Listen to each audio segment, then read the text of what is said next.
આપણે પદ્મપુરાણના 83મા દિવસની કથાને આગળ વધારીએ. તે સમયે ઠંડીથી વ્યથિત થઈને તેમણે પ્રાણ ત્યાગી દીધા. તે જ સમયે મેરુગીરી જેવું તેજસ્વી વિમાન આવ્યું અને માઘ સ્નાનના પ્રભાવથી સુરત તેના પર આરૂઢ થઈને સરલોકમાં ચાલ્યા ગયા. ત્યાં એક મન્વંતર સુધી નિવાસ કરીને તેઓ ફર્યા પૃથ્વી પર બ્રાહ્મણ થયા. પછી પ્રયાગમાં માઘ સ્નાન કરીને તેમણે બ્રહ્મલોક પ્રાપ્ત કર્યા. ત્યાર પછી આવે છે સનાતન મોક્ષમાર્ગ અને મંત્ર દીક્ષાનું વર્ણન. રાજા દિલીપે પૂછ્યું કે હે ભગવાન, તમે વર્ણાશ્રમ ધર્મ તથા નિત્ય નૈમિતિક કર્મો સહિત સંપૂર્ણ ધર્મોનું વર્ણન કર્યું. હવે હું સનાતન મોક્ષ માર્ગનું વર્ણન સાંભળવા ઈચ્છું છું. તમે તે સાંભળવાની કૃપા કરો. બધા મંત્રોમાં એવો કયો મંત્ર છે જે સંસારરૂપી રોગનું એકમાત્ર ઔષધ હોય? બધા દેવતાઓમાં મોક્ષ આપનારા શ્રેષ્ઠ દેવતા ક્યાં છે? આ બધું કહો. વશિષ્ઠજી બોલ્યા કે હે રાજન, પ્રાચીન કાળની વાત છે. યજ્ઞ અને દાનમાં લાગ્યા રહેનારા બધા મહર્ષિઓએ બ્રહ્માજીના પુત્ર મુનિશ્રેષ્ઠ નારદજીને પ્રશ્ન કર્યો કે ભગવાન, અમે કયા મંત્રથી પરમપદને પ્રાપ્ત થઈશું? હે મહાભાગ, એ અમને જણાવો, અમારા પર કૃપા કરો.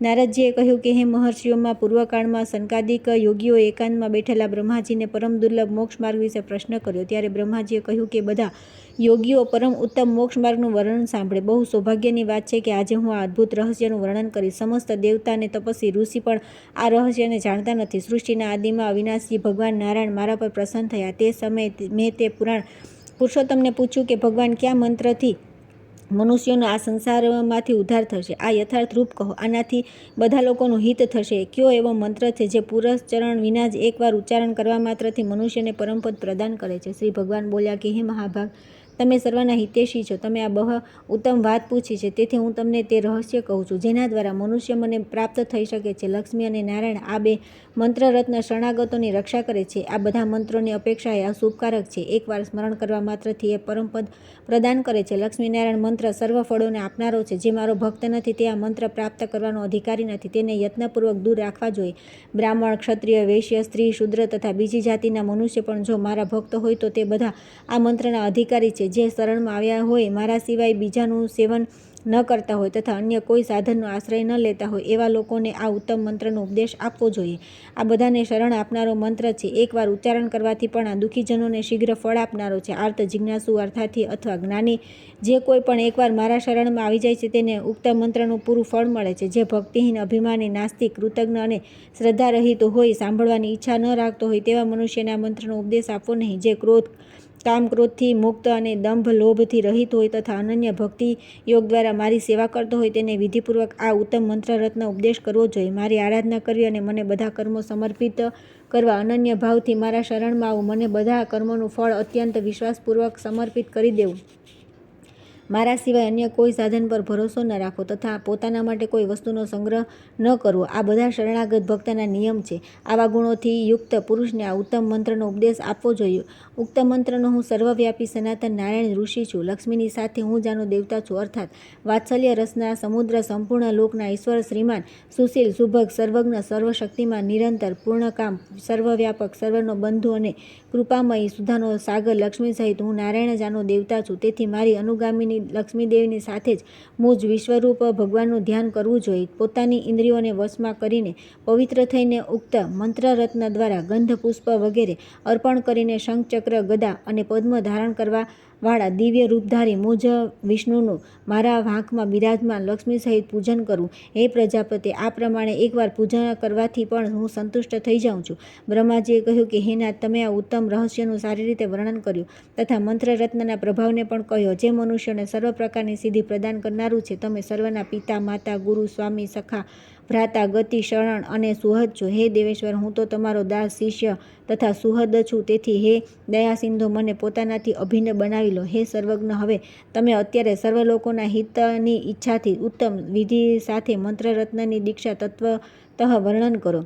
શ્રી ભગવાન બોલ્યા કે હે વત્સ, સાંભળો. હું મંત્ર દીક્ષાની શ્રેષ્ઠ વિધિ કહું છું. મારા આશ્રયની સિદ્ધિ માટે પ્રથમ આચાર્યના શરણે જવું. આચાર્ય એવા હોવા જોઈએ કે જે વૈદિક જ્ઞાનથી સંપન્ન, મારા ભક્ત, દ્વેષ રહિત, મંત્રજ્ઞાતા, મંત્રના ભક્ત, મંત્રનું શરણ લેવાવાળા, પવિત્ર, બ્રહ્મવિદ્યાના વિશેષજ્ઞ, મારી ભક્તિ સિવાય બીજા કોઈ સાધનનો આશ્રય ન લેનાર, બીજા કોઈના નિયંત્રણમાં ન રહેવાવાળા, બ્રાહ્મણ, વિતરાગ, ક્રોધ, લોભથી રહિત, સદાચારનો બોધ કરાવનાર, મુમુક્ષ તથા પરમાર્થ વેતા હોય એવા ગુણોથી યુક્ત પુરુષને જ આચાર્ય કહેવામાં આવે છે. જે આચારની શિક્ષા આપે તેનું નામ જ આચાર્ય. જે આચાર્યને આધીન હોય, તેમના અનુશાસનમાં રહે અને આજ્ઞાપાલનમાં મક્કમ હોય તેને સાધુ પુરુષોએ શિષ્ય કહે છે. આવા લક્ષણોથી યુક્ત સર્વગુણ સંપન્ન શિષ્યને વિધિપૂર્વક ઉત્તમ મંત્રરત્નનો ઉપદેશ આપો. દ્વાદશીએ શ્રવણ નક્ષત્રમાં અથવા વૈષ્ણવના બતાવેલા કોઈ પણ સમયમાં ઉત્તમ આચાર્યની પ્રાપ્તિ થાય ત્યારે દીક્ષા ગ્રહણ કરવી જોઈએ. વશિષ્ઠજી કહે છે કે આ પ્રમાણે મંત્રરત્નનો ઉપદેશ પ્રાપ્ત કરીને ત્રણેય લોકની સામે બ્રહ્માજીએ મને અને નારદજીને પણ ઉક્ત મંત્રનો ઉપદેશ આપ્યો. ત્યાર પછી નૈમિષારણ્ય વાસી શૌનકાદિક મહર્ષિઓએ નારદજીના મંત્રનો ઉપદેશ આપ્યો, જે શરણાગતોની રક્ષા કરે છે. હે રાજન, મહર્ષિ પણ આ ગુહ્યતમ મંત્રને જાણતા નથી. લક્ષ્મી અને નારાયણ આ બંને મંત્ર પરમ રહસ્યમય છે. આ બંનેથી શ્રેષ્ઠ બીજો કોઈ મંત્ર નથી. આ બંનેથી શ્રેષ્ઠ ધર્મ સંપૂર્ણ લોકોમાં કોઈ પણ નથી. બ્રહ્માજીએ પૂર્વકાળમાં 3 વાર સત્યની પ્રતિજ્ઞા કરી અને કહ્યું હતું કે મનુષ્યને મુક્તિ પ્રદાન કરવા માટે ભગવાન નારાયણથી ચડિયાતા કોઈ દેવતા નથી. તેમની જેવા જ સંપૂર્ણ શુભાશુભ કર્મનો મૂલ્યછોનો કરનારો મોક્ષ છે. ત્યાર પછી આવે છે ભગવાન વિષ્ણુનો મહિમા, તેમની ભક્તિના ભેદ તથા અષ્ટાક્ષર મંત્રનું સ્વરૂપ તથા અર્થ નિરૂપણ. રાજા દિલીપે કહ્યું કે હે ભગવાન, હરિભક્તિમય અમૃતથી પૂર્ણ તમારા વચનોને સાંભળવાથી મને તૃપ્તિ થતી નથી. વધારે ને વધારે સાંભળવાની ઈચ્છા થાય છે. તેથી આ વિષયમાં જેટલી વાતો હોય તે બધી કહો. હે મુનિ શ્રેષ્ઠ, આ ભયાનક સંસારરૂપી વનમાં આધ્યાત્મિક વગેરે ત્રણેય તપોના દાવાનળથી મહાજ્વાળથી સંતપ્ત થયેલા મનુષ્યને માટે શ્રી હરિભક્તિમય અમૃતના સમુદ્રને છોડીને બીજો કયો આશ્રય હોઈ શકે? હે મહામુનિ, મુનિઓ જેમની સદા ઉપાસના કરે છે પરમાત્માની ભક્તિના વિભિન્ન રૂપોનો મને વિસ્તારથી કહો.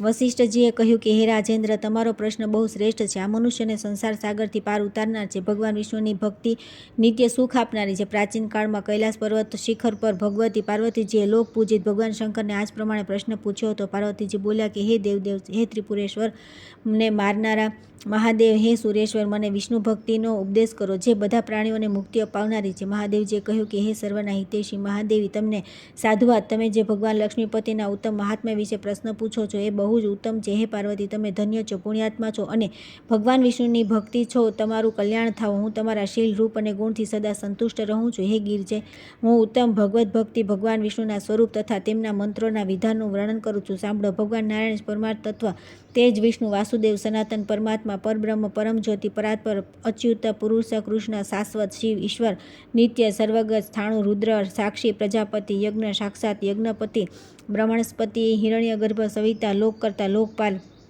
અને વિભુ વગેરે નામોથી પ્રસિદ્ધ છે. તે ભગવાન વિષ્ણુ અક્ષરના વાચ્ય, લક્ષ્મીથી સંપન્ન, લીલાના સ્વામી તથા સૌના પ્રભુ છે. અન્નથી જેમની ઉત્પત્તિ થાય છે તે જીવ સમુદાયના તથા અમૃત તત્વના પણ સ્વામી છે. તે વિશ્વાત્મા સહસ્ર મસ્તકોવાળા, સહસ્ર નેત્રવાળા અને સહસ્ર ચારણવાળા છે. તેમને કદી અંત થતો નથી, તેથી તેઓ અનંત કહેવાય છે. લક્ષ્મીપતિ હોવાથી શ્રીપતિ નામ ધારણ કરે છે. યોગીઓ તેમનામાં રમણ કરે છે, તેથી તેમનું નામ રામ છે. તેઓ સમસ્ત ગુણોને ધારણ કરે છે, છતાં નિર્ગુણ છે, મહાન છે. તે સમસ્ત લોકોના ઈશ્વર, શ્રીમાન, સર્વજ્ઞ તથા સર્વ બાજુમુખવાળા છે. હે પાર્વતી, તે લોકપ્રધાન જગદીશ્વર ભગવાન વસુદેવના મહાત્મ્યનું હું યથાશક્તિ વર્ણન કરીશ. વાસ્તવમાં તો હું બ્રહ્માજી તથા સંપૂર્ણ દેવતા મળીને પણ તેમનું સંપૂર્ણ વર્ણન કરી શકતા નથી. સંપૂર્ણ ઉપનિષદમાં ભગવાનના મહિમાનું જ પ્રતિપાદન છે તથા વેદાંતમાં તેમને પરમાર્થ તત્વ કહ્યું છે.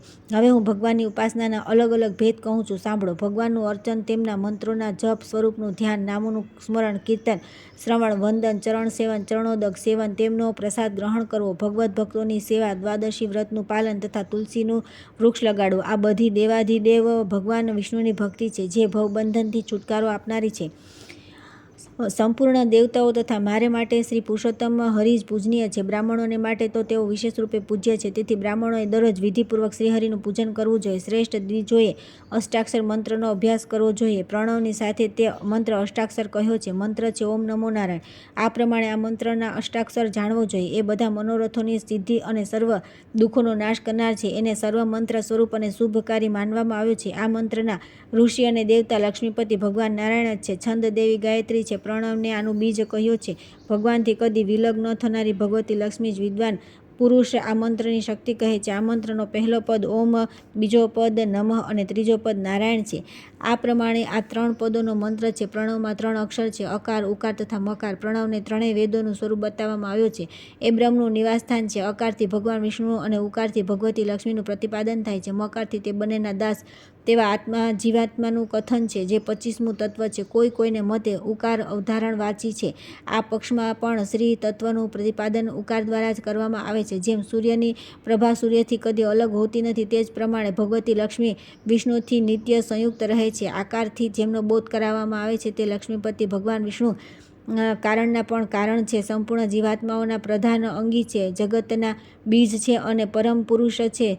તેઓ જગતના કર્તા, પાલક, ઈશ્વર અને લોકના બંધુ બાંધવ છે તથા તેમની મનોરમા પત્ની લક્ષ્મી સંપૂર્ણ જગતના માતા, અધીશ્વરી અને આધારશક્તિ છે. તેઓ નિત્ય છે અને કદી શ્રી વિષ્ણુથી અલગ થતા નથી. ઉકારથી તેમના તત્વનો બોધ કરાવવામાં આવે છે. મકારથી આ બંનેના દાસ જીવાત્માનું કથન છે, જેને વિદ્વાન પુરુષ ક્ષેત્રજ્ઞ કહે છે. તે જ્ઞાનનો આશ્રય અને જ્ઞાનરૂપી ગુણથી યુક્ત છે. તેને ચિત્ત અને પ્રકૃતિથી પર માનવામાં આવ્યો છે.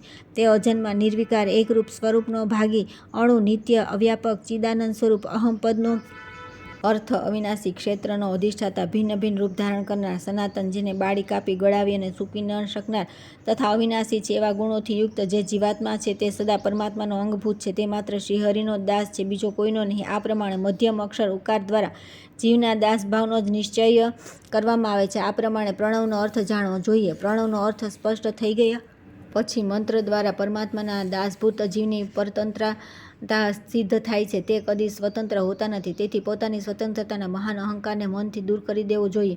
અહંકાર બુદ્ધિથી જે કર્મ કરવામાં આવે છે તેનો પણ નિષેધ છે. મનસ, મન શબ્દમાં જે મકાર છે તે અહંકારનો વાચક છે અને નકાર તેનો નિષેધ કરનારો છે. તેથી મનથી જ જીવને માટે અહંકાર ત્યાગની પ્રેરણા મળે છે. અહંકારથી યુક્ત મનુષ્યને સહેજ પણ સુખ મળતું નથી. જેનું ચિત્ત અહંકારથી મોહિત છે તે ઘોર અંધકારથી પૂર્ણ નરકમાં પડે છે. તેથી મન દ્વારા ક્ષેત્રજ્ઞની સ્વતંત્રતાનો નિષેધ કરવામાં આવ્યો છે. તે ભગવાનને આધીન છે. ભગવાનને આધીન જ તેનું જીવન છે. તેથી ચેતન જીવાત્મા કોઈ સાધનનો સ્વતંત્ર કરતા નથી. ઈશ્વરના સંકલ્પથી ચરાચર જગત પોતપોતાના વ્યાપારમાં વ્યસ્ત છે.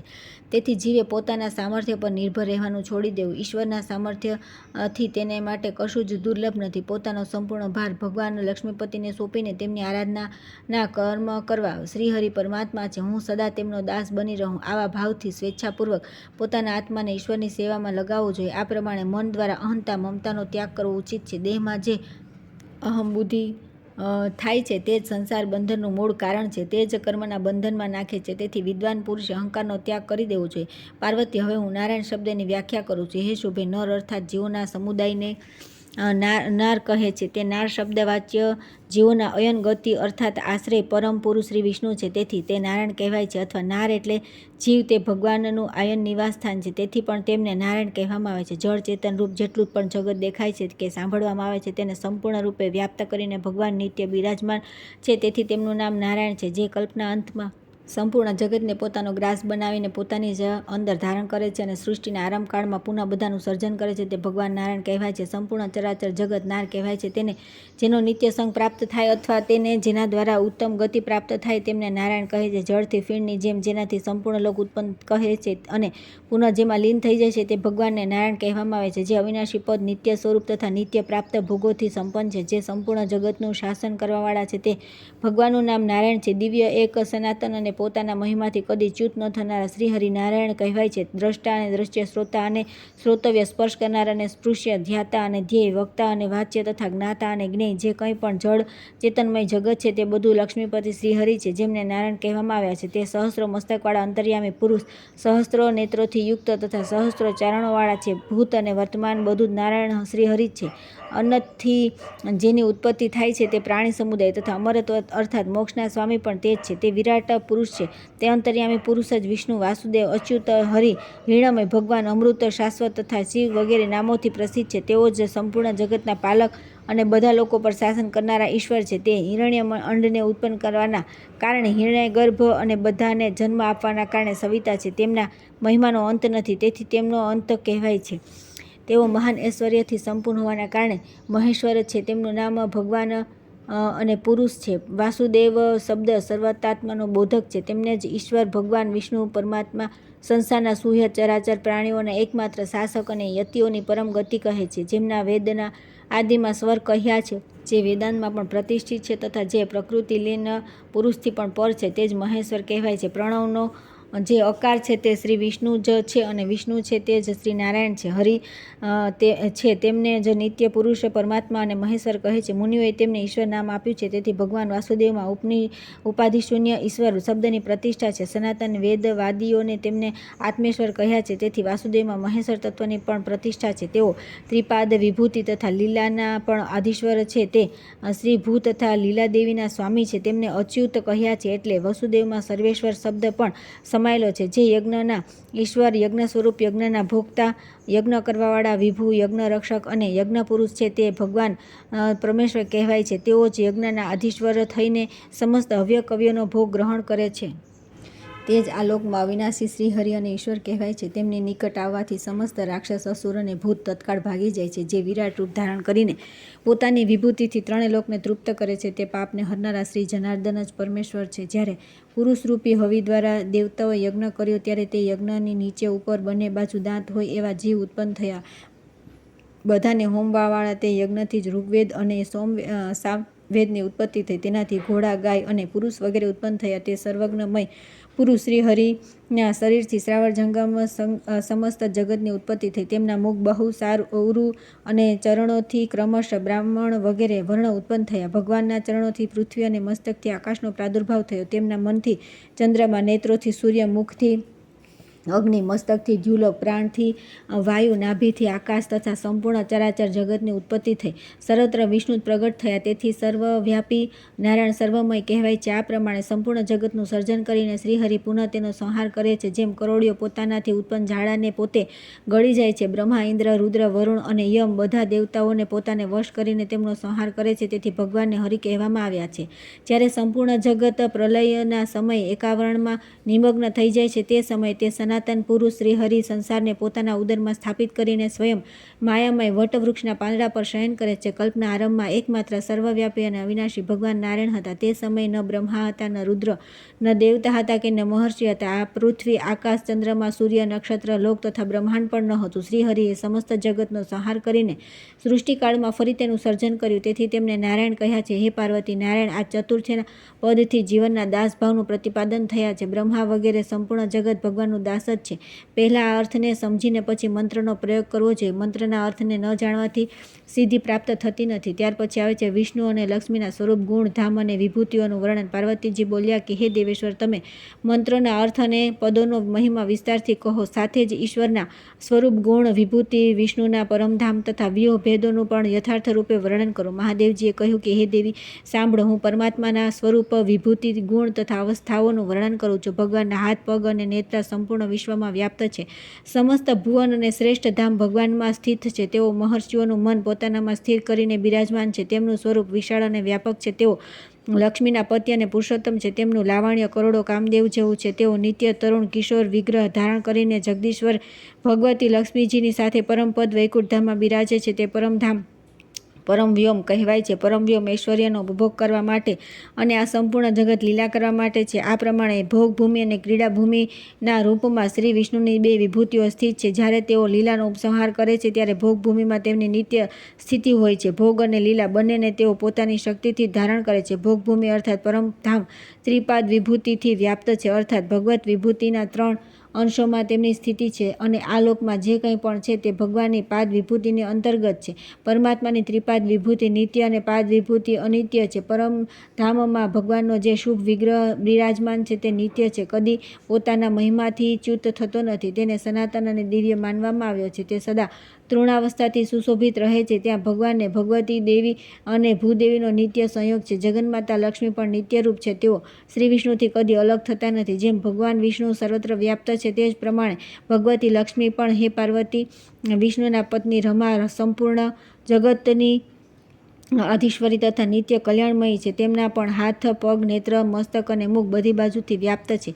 તેઓ ભગવાન નારાયણની શક્તિ સંપૂર્ણ વિશ્વના માતા અને સૌને આશ્રય પ્રદાન કરનારા છે. સાવર જંગમ રૂપ સંપૂર્ણ જગત તેમની કૃપા દ્રષ્ટિ પર નિર્ભર છે. વિશ્વનું પાલન અને સંહાર તેમના નેત્રોના ખોલવા અને બંધ કરવાથી થયા કરે છે. તે મહાલક્ષ્મી સૌના આદિભૂતા, ત્રિગુણમય અને પરમેશ્વરી છે. વ્યક્ત અને અવ્યક્તના ભેદથી તેમના 2 રૂપ છે. તેઓ તે બંને રૂપોથી સંપૂર્ણ વિશ્વને વ્યાપ્ત કરીને સ્થિત છે. જળ વગેરે રસ રૂપે તેઓ જ લીલામય દેહ ધારણ કરીને પ્રગટ થાય છે. લક્ષ્મી રૂપે આવીને તેઓ ધન પ્રદાન કરવાના અધિકારીણી થયા છે. એવા રૂપવાળા લક્ષ્મીદેવી શ્રીહરિના આશ્રયમાં રહે છે. સંપૂર્ણ વેદ તથા તેમના દ્વારા જાણવા યોગ્ય જેટલી વસ્તુઓ છે તે બધી લક્ષ્મીના સ્વરૂપ છે. સ્ત્રી રૂપમાં જે કંઈ પણ ઉપલબ્ધ થાય છે તે બધું લક્ષ્મીનો વિગ્રહ કહેવાય છે. સ્ત્રીઓમાં જે સૌંદર્ય, શીલ, સદાચાર અને સૌભાગ્ય સ્થિત છે તે બધું લક્ષ્મીનું જ રૂપ છે. હે પાર્વતી, ભગવતી લક્ષ્મી સમસ્ત સ્ત્રીઓમાં શિરોમણી છે, જેમની કૃપા દ્રષ્ટિ માત્રથી બ્રહ્મા, શિવ, ઇન્દ્ર, ચંદ્રમા, સૂર્ય, કુબેર, યમરાજ તથા અગ્નિદેવ પ્રચુર ઐશ્વર્ય પ્રાપ્ત કરે છે. તેમના નામો આ પ્રમાણે છે: લક્ષ્મી, શ્રી કમલા, વિદ્યા, માતા, વિષ્ણુપ્રિયા, સતી, પદ્માલયા, પદ્મહસ્તા, પદ્માક્ષી, પદ્મસુંદરી, ભૂતોશ્વરી, નિત્યા, સત્યા, સર્વગતા, શુભા, વિષ્ણુપત્ની, મહાદેવી, ક્ષીરોદતનયા, ક્ષીરસાગરની કન્યા, રમા, અનંતલોક નાભી, અનંતલોકની ઉત્પત્તિ, કેન્દ્રસ્થાન, ભૂ, લીલા, સર્વ સુખપ્રદા, રૂકમણી, સર્વદેવવતી, સરસ્વતી, ગૌરી, શાંતિ, સ્વાહા, સ્વધા, રતિ, નારાયણ વરોહા, શ્રી વિષ્ણુની પત્ની તથા વિષ્ણુજ્યોતિના પાયિની, સદા વિષ્ણુની સમીપ રહેવાવાળા, જે પ્રાતઃકાળે ઉઠીને આ સંપૂર્ણ નામોનો પાઠ કરે છે તેને બહુ મોટી સંપત્તિ તથા વિશુદ્ધ ધનધાન્યની પ્રાપ્તિ થાય છે.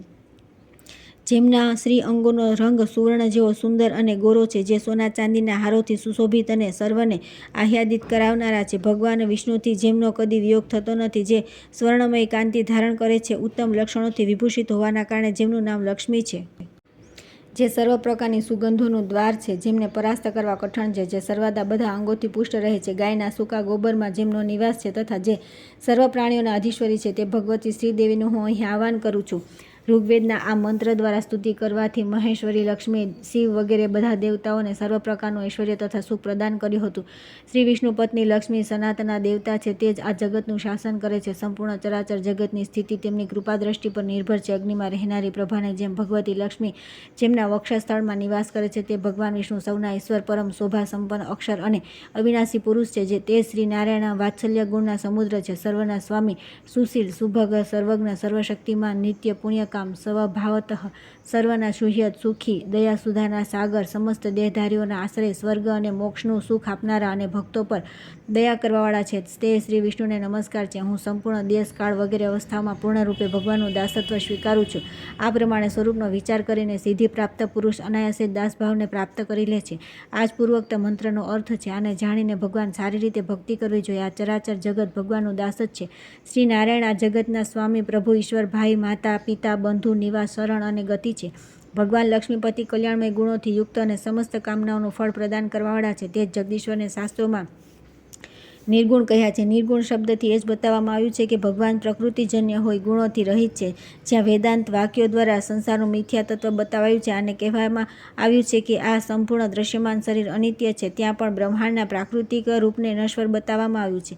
પ્રકૃતિથી જ ઉત્પન્ન થનારા રૂપોની અનિત્યતાનું પ્રતિપાદન કરવામાં આવ્યું છે. હે મહાદેવી, આ કથાનું તાત્પર્ય એ છે કે લીલા વિહારી દેવાધિદેવ શ્રીહરિની લીલા માટે જ પ્રકૃતિની ઉત્પત્તિ થઈ છે. 14 ભુવન, 7 સમુદ્ર, 7 દ્વીપ, 4 પ્રકારના પ્રાણી તથા ઊંચા ઊંચા પર્વતોથી ભરેલું આ રમણીય બ્રહ્માંડ પ્રકૃતિથી ઉત્પન્ન થયું છે. આ ઉત્તરોત્તર 10 મહાન આવરણોથી ઘેરાયેલું છે. કલા, કાષ્ઠા વગેરે ભેદથી જે કાલચક્રી ચાલી રહ્યું છે, તેના દ્વારા સંસારની સૃષ્ટિ, પાલન અને સંહાર વગેરે કાર્ય થાય છે. 1000 ચાતુર્યુગ વ્યતીત થયા બાદ અવ્યક્ત જન્મમાં બ્રહ્માજીનો એક દિવસ પૂરો થાય છે. આટલા મોટા દિવસ પ્રમાણે તેમનું આયુષ્ય 100 વર્ષનું માનવામાં આવ્યું છે. બ્રહ્માજીનું આયુષ્ય સમાપ્ત થાય પછી સંસારનો સંહાર થઈ જાય છે. બ્રહ્માંડના બધા લોકો કાલાગ્નિમાં દગ્ધ થઈ જાય છે. શરૂઆતમાં શ્રી વિષ્ણુ પ્રકૃતિમાં તેમનો લય થઈ જાય છે. બ્રહ્માંડ અને આવરણના બધા ભૂત પ્રકૃતિમાં લીન થઈ જાય છે. સંપૂર્ણ જગતનો આધાર પ્રકૃતિ છે અને પ્રકૃતિના આધાર શ્રીહરિ. પ્રકૃતિ દ્વારા જ ભગવાન સદા જગતનું સર્જન અને સંહાર કરે છે. દેવાધિદેવ વિષ્ણુએ લીલા માટે જગતમાં માયાનું સર્જન કર્યું છે. તે જ અવિદ્યા,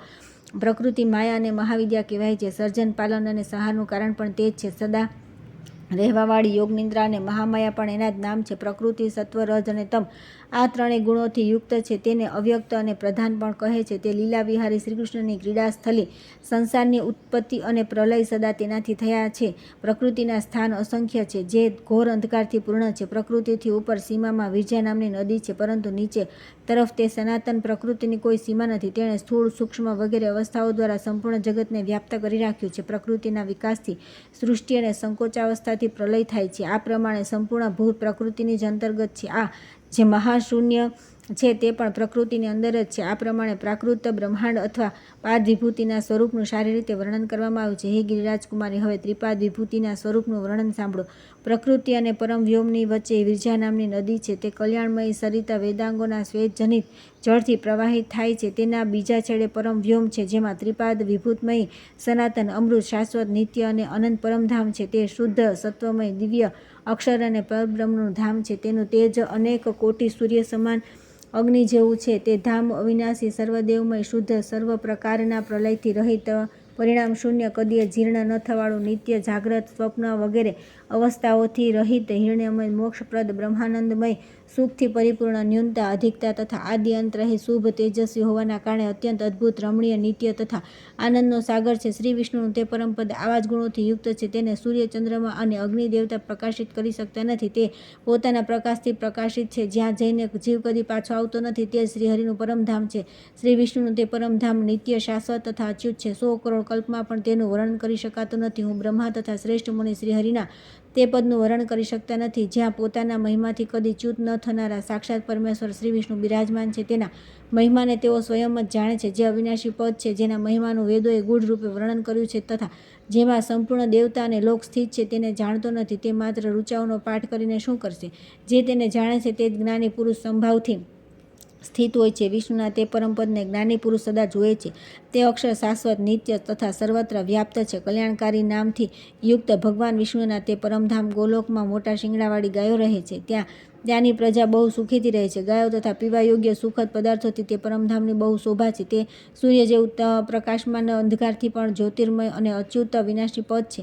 શ્રી વિષ્ણુના તે પરમધામને મોક્ષ કહે છે. ત્યાં જીવો બંધનથી મુક્ત થઈને પોતાના માટે સુખદ પદને પ્રાપ્ત થાય છે. ત્યાં ગયા પછી જીવ પુનઃ આલોકમાં આવતા નથી, તે માટે તેને મોક્ષ કહેવામાં આવે છે. મોક્ષ પરમપદ છે. અમૃત, વિષ્ણુ મંદિર, અક્ષર, પરમધામ, વૈકુંઠ, શાશ્વત પદ, નિત્યધામ, પરમ વ્યોમ, સર્વોત્કૃષ્ટ પદ તથા સનાતન પદ આ અવિનાશી પરમાત્માના પર્યાયવાચી શબ્દ છે. હવે તે ત્રિપદ વિભૂતિના સ્વરૂપનું વર્ણન કરીશ. ત્યાર પછી આવે છે કે વૈકુંઠ ધામમાં ભગવાનની સ્થિતિનું વર્ણન, યોગમાયા દ્વારા ભગવાનની સ્તુતિ તથા ભગવાન દ્વારા સૃષ્ટિ રચના. શ્રી મહાદેવજી કહે છે કે હે પાર્વતી, ત્રિપાદ વિભૂતિના અસંખ્ય લોક બતાવ્યા છે. તે બધા જ શુદ્ધ, સત્વમય, બ્રહ્માનંદમય, સુખથી પરિપૂર્ણ, નિત્ય, નિર્વિકાર, ત્યાજ્ય ગુણોથી રહિત, હિરણ્યમય, શુદ્ધ કોટી સૂર્ય જેવા પ્રકાશમાન, વેદમય, દિવ્ય તથા કામ, ક્રોધ વગેરેથી રહિત છે. ભગવાન નારાયણના ચરણકમળોની ભક્તિમાં જ રસ લેવાવાળા પુરુષ તેમાં નિવાસ કરે છે. ત્યાં નિરંતર સમાગાનનો સુખદ ધ્વનિ થતો રહે છે. તે બધા લોક ઉપનિષદ સ્વરૂપ વેદમય તેજથી યુક્ત તથા વેદ સ્વરૂપ સ્ત્રી પુરુષોથી ભરેલા છે. વેદના રસથી ભરેલા સરોવર તેમની શોભા વધારે છે. શ્રુતિ, સ્મૃતિ અને પુરાણ વગેરે પણ તે લોકના સ્વરૂપ છે. ત્યાં દિવ્ય વૃક્ષો પણ સુશોભિત થઈ રહ્યા છે. તેમના વિશ્વવિખ્યાત સ્વરૂપનું સંપૂર્ણ વર્ણન હું કરી શકું એમ નથી. વિરજા અને પરમ વ્યોમની વચ્ચેનું જે સ્થાન છે તેનું નામ કેવલ છે. તે જ અવ્યક્ત બ્રહ્મના ઉપાસકોના ઉપભોગમાં આવે છે. તે આનંદાત્માનું સુખ પ્રદાન કરનારું છે. તે સ્થાનને કેવલ, પરમપદ, નિશ્રેષય, નિર્વાણ, કૈવલ્ય અને મોક્ષ કહે છે. જે મહાત્મા ભગવાન લક્ષ્મીપતિના ચરણોની ભક્તિ અને સેવાનો રસનો ઉપભોગ કરીને પુષ્ટ થયા છે, તે મહાન સૌભાગ્યશાળી ભગત ચરણ સેવક પુરુષ શ્રી વિષ્ણુના પરમધામમાં જાય છે. જે બ્રહ્માનંદ પ્રદાન કરનારું છે તેનું નામ જ વૈકુંઠ ધામ. તે અનેક જન્મપદોથી વ્યાપ્ત છે. શ્રીહરિ તેમાં નિવાસ કરે છે. તે રત્નમય કિલ્લા, વિમાનો તથા મણિમય મહેલોથી સુશોભિત છે. તે ધામમાં મધ્ય ભાગમાં દિવ્ય નગરી છે, જે અયોધ્યા કહેવાય છે તથા તે કિલ્લા અને ઊંચા દરવાજાઓથી ઘેરાયેલી છે. તેમાં મણિઓ તથા સુવર્ણના ચિત્રો બનેલા છે. તે અયોધ્યાપુરીના 4 દરવાજા છે તથા ઊંચા ઊંચા મુખ્ય દ્વાર પર તેની શોભા વધારે છે. ચંડ વગેરે દ્વારપાલ અને કુમુદ વગેરે દિગ્પાલ તેની રક્ષા રહે છે. પૂર્વના દરવાજા પર ચંડ અને પ્રચંડ, દક્ષિણ દ્વાર પર ભદ્ર અને સુભદ્ર, પશ્ચિમ દ્વાર પર જય અને વિજય તથા ઉત્તરના દરવાજા પર ધાતા અને વિધાતા નામના દ્વારપાલ રહે છે. કુમુદ, કુમદાક્ષ, પુંડરીક, વામન, શંકુકર્ણ, સર્વનિંદ્રા, સુમુખ અને સુપ્રતિષ્ઠિત આ તે નગરીના દિગ્પાલ છે. હે પાર્વતી, તે પુરી કરોડો અગ્નિ જેવા તેજોમય ઘરોની હારમાળાથી શોભી રહી છે. તે ઘરોમાં તરુણ અવસ્થાવાળા દિવ્ય નર નારી નિવાસ કરે છે. પુરીના મધ્ય ભાગમાં ભગવાન મનોહર અંતઃપુર છે, જે મણિઓના પરિપોટાથી યુક્ત અને સુંદર ગોપુરથી સુશોભિત છે. તેમાં પણ અનેક સુંદર સુંદર ગૃહ, વિમાન અને મહેલ છે. દિવ્ય અપ્સરાઓ અને સ્ત્રીઓ બધી બાજુથી તે અંતઃપુરની શોભા વધારે છે. તેની વચ્ચે એક મંડપ છે, જે રાજાનું ખાસ સ્થાન છે. તેના મોટા મોટા ઉત્સવ થતા હોય છે. તે મંડપ રત્નનો બનેલો હોય છે તથા તેમાં માણેકના હજારો થાંભલા છે. તે દિવ્ય મોતીઓથી વ્યાપ્ત છે તથા સમાગમનથી સુશોભિત રહે છે. મંડપના મધ્ય ભાગમાં એક રમણીય સિંહાસન છે જે સર્વદેવ સ્વરૂપ છે અને શુભ છે. વેદમય ધર્માદિ દેવતા તે સિંહાસનની ચારે બાજુ વીંટળાયેલા રહે છે. ધર્મ, જ્ઞાન, ઐશ્વર્ય અને વૈરાગ્ય તથા ઋદ્ધિવેદ, યજુર્વેદ, સામવેદ તથા અથર્વવેદ પણ મૂર્તિમાન થઈને તે સિંહાસનની ચારે બાજુ ઊભા રહે છે. શક્તિ, આધાર શક્તિ, ચિત્શક્તિ, સદાશિવા શક્તિ તથા ધર્મ વગેરે દેવતાઓની શક્તિઓ પણ ત્યાં ઉપસ્થિત રહે છે. સિંહાસનના મધ્ય ભાગમાં અગ્નિ, સૂર્ય અને ચંદ્રમાનો નિવાસ છે. કુર્મ, નાગરાજ, 3 વેદોના સ્વામી, ગરુડ, છંદ અને સંપૂર્ણ મંત્ર એ બધા તેમાં પીઠરૂપ ધારણ કરીને તે બધા પીઠ બધા અક્ષરોથી યુક્ત છે. તેની દિવ્ય યોગપીઠ કહે છે. તેની મધ્ય ભાગમાં અષ્ટદળ કમલ છે જે ઉદયકાળના સૂર્ય જેવું કાંતિમાન છે. તેની મધ્યમાં સાવિત્રી નામની કર્ણિકા છે જેમના દેવતાઓના સ્વામી પર પુરુષ ભગવાન શ્રી વિષ્ણુ ભગવતી લક્ષ્મીજી સાથે બિરાજમાન છે. ભગવાનનો શ્રી વિગ્રહ નીલકમળ જેવો શ્યામ તથા કોઠી સૂર્ય જેવો પ્રકાશમાન છે. તેઓ તરણકુમાર જેવા દેખાય છે. સંપૂર્ણ શરીર ચીકણું અને પ્રત્યેક અવયવ કોમળ છે. ખીલેલા લાલ કમળ જેવા હાથ અને પગ અત્યંત મૃદુલ પ્રતીત થાય છે. નેત્ર વિકસિત કમળ જેવા લાગે છે. લલાટનો નિમ્ન ભાગ 2 સુંદર ભ્રુકુટીઓથી અંકિત છે. સુંદર નાસિકા, મનોહર ગાલ, શોભાયુક્ત મુખ, કમળ મોતીના દાણા જેવા દાંત અને મંદ મંદ મુસ્કાનની સુંદરતાથી યુક્ત પકડેલા ગિલોડા જેવા લાલ લાલ હોઠ છે. મુખમંડળ પૂર્ણ ચંદ્રમા જેવું શોભાયમાન છે. કમળ જેવા મુખ પર મનોહર હાસ્યની સુંદરતા છવાયેલી છે. કાનોમાં તરુણો સૂર્યના જેવા ચળકતા કુંડળ તેમની શોભા વધારે છે. મસ્તક ચીકણા કાળા અને વાંકડિયા વાળની લટોથી સુશોભિત છે.